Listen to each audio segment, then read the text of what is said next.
Actually Congress के ही ये सारे इसकी कार्यक्रम हैं जिसको एक लोग रीस्ट्रक्चरिंग कर रहे हैं। आप देख लीजिए, गोरखपुर में ही ले लीजिए, रामगढ़ ताल परियोजना किसकी है? ये वीर बहादुर सिंह जी की है। गीडा, ये वीर बहादुर सिंह जी की है।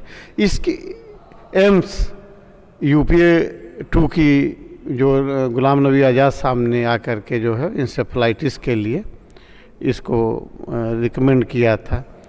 तो इसके अतिरिक्त क्या है गोरखपुर में?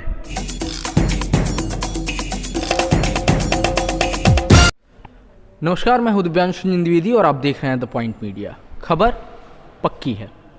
इस वक्त हम मौजूद हैं उत्तर प्रदेश के गोरखपुर में। ये मुख्यमंत्री का गृह जनपद है और हमारे साथ बातचीत करने के लिए ग्रामीण विधानसभा से कांग्रेस के संभावित चेहरों में शुमार श्री प्रकाश सिंह जी मौजूद हैं। सबसे पहले हम स्वागत करते हैं सिंह जी आपका द पॉइंट मीडिया पर। बहुत बहुत धन्यवाद। आप 323 ग्रामीण विधानसभा गोरखपुर से तैयारी कर रहे हैं, ऐसा सुनने में आ रहा है कि संभावित चेहरे में आपका नाम चल रहा है, दौड़ में आगे चल रहे हैं आप।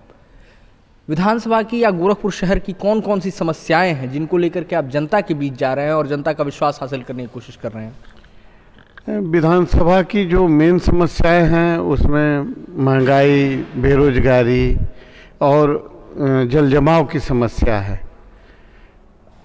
मेरा जो फोकस है वो रोजगार जनरेशन, मतलब रोजगार क्रिएशन पे है।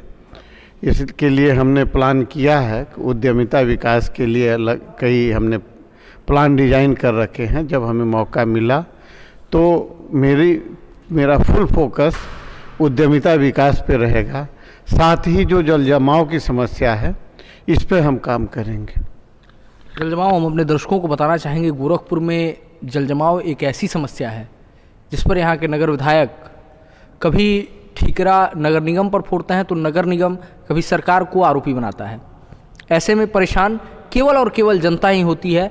आगे चूँकि आप कांग्रेस से जुड़े हुए हैं, जितनी भी केंद्र सरकार की योजनाएं आ रही हैं उत्तर प्रदेश में, खासतौर पे सपा कह रही है कि ये हमने किया था, इन्होंने केवल फीता काटा है। कांग्रेस इस राजनीति में अपने आप को कहाँ देखती है? कई बार आप लोगों ने भी कहा है, जैसे राहुल गांधी कहते हैं कि ये हमारे कहने पे हो रहा है, तो कांग्रेस पूरे समीकरण में कहाँ है? एक्चुअली कांग्रेस के ही ये सारे इसकी कार्यक्रम हैं जिसको एक लोग रीस्ट्रक्चरिंग कर रहे हैं। आप देख लीजिए, गोरखपुर में ही ले लीजिए, रामगढ़ ताल परियोजना किसकी है? ये वीर बहादुर सिंह जी की है। गीडा, ये वीर बहादुर सिंह जी की है। इसकी एम्स यूपीए 2 की जो गुलाम नबी आज़ाद साहब ने आकर के जो है इंसेफेलाइटिस के लिए इसको रिकमेंड किया था। तो इसके अतिरिक्त क्या है गोरखपुर में? जो कुछ भी है कांग्रेस सरकारों के ही दौरान का है। बाकी जितनी भी फैक्ट्रीज हैं, चीनी मिलें हैं, ये सब कांग्रेस गवर्नमेंट की रही हैं। जो सार्वजनिक उपक्रम जो कंपनियां हैं, चाहे फर्टिलाइज़र हो गया और बहुत सारी जो चीनी मिलें हैं, गैर कांग्रेसी सरकारों ने क्या किया? या तो इन चीनी मिलों को बेचा है और जो बची हैं उनका रीस्ट्रक्चरिंग करके जो है उनको चला रही हैं। इसके अतिरिक्त गैर कांग्रेसी सरकारों ने इसके अतिरिक्त मुझे नहीं लगता कि कुछ किया है। क्योंकि आप वरिष्ठ नेता हैं और गोरखपुर से आपका लगाव भी रहा है। आपने सभी सरकारें देखी हैं, चाहे वो कांग्रेस की हो, सपा की हो, बसपा की हो, वर्तमान में भाजपा की भी सरकार चल रही है। तुलनात्मक रूप से अगर देखा जाए तो उत्तर प्रदेश का संचालन या शासन किसकी सरकार में बेहतर तरीके से हो रहा था? क्योंकि मैंने तो कांग्रेस की भी सरकार मुझे याद है, उस समय मैं यूनिवर्सिटी में अपर एजुकेशन में आ गया था। तो कांग्रेस की सरकारों के दौरान ना ही कोई पक्षपात था, ना कोई भेदभाव था। भ्रष्टाचार भी बहुत ही मामूली था, इतना नहीं था। और ना कोई जाति पात के आधार पे, न धर्म के आधार पे सरकारें नहीं चलती थी। बाद के दिनों में जाति के आधार पे, धर्म के आधार पे सरकारें चलने लगी हैं। तो बेहतर तो कांग्रेस गवर्नमेंट के ही दौरान सरकार जो है सबके के लिए थी। उसमें ना जाति ना धर्म कोई जो है मसला नहीं था। सिर्फ जनता के लिए सरकार होती थी। जो लोकतंत्र का महत्वपूर्ण स्तंभ है, लोकतंत्र जनता की सरकार है, जनता के द्वारा है, जनता के लिए है, तो उसको लोकतंत्र को सही अर्थों में कांग्रेस सरकार ने ही लोकतंत्रात्मक सरकार चलाया। ये सब सरकारें, मैं नहीं मानता कि ये लोकतांत्रिक सरकारें हैं। अभी आपने कहा कि बाद में जो सरकारें बनने लगी वो जाति के आधार पर, धर्म के आधार पर बनने लगी।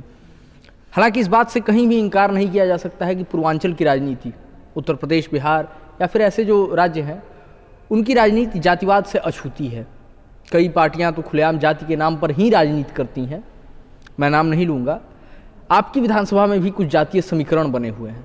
यदि पार्टी आपको मौका देती है, आपको चेहरा बनाती है, तो उन जातिगत समीकरणों को कैसे साधेंगे श्री प्रकाश सिंह?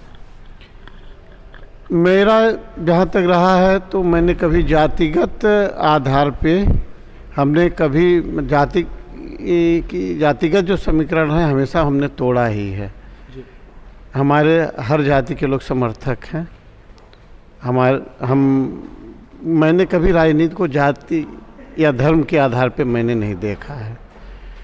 और इसीलिए इससे पहले मैंने मेहदावल विधानसभा में मैंने प्रयास किया था, तो उस समय भी हमारे जो समर्थक थे मेरी जाति से हट करके ही ज़्यादातर समर्थक हुआ करते थे। तो मेरा जो है, मैं जाति विशेष को महत्व नहीं देता। हमारे लिए हर व्यक्ति इंसान है और मैं संबंधों को ज़्यादा महत्व देता हूँ।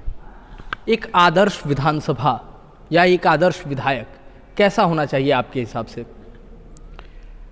अब रही बात, एक विधायक जो है जो सबको सुलभ रहे, क्योंकि वोट मांगने जाते हैं तब तो सभी लोग सुलभ रहते हैं, लेकिन जैसे ही विधायक बन जाते हैं तो सुलभता समाप्त हो जाती है। साथ में उनके दुख सुख में पार्टिसिपेट करें और वो सभी पूरे विधानसभा के लोगों को अपना परिवार के रूप में समझ के काम करें। यही मैं समझता हूँ एक विधायक का यही कर्तव्य है। आपकी विधानसभा जिससे आप तैयारी कर रहे हैं, यदि पार्टी आपको मौका देती है और जनता भी आपको मौका देती है, तो उसमें वो कौन से बदलाव होंगे जो सबसे पहले देखने को मिलेंगे?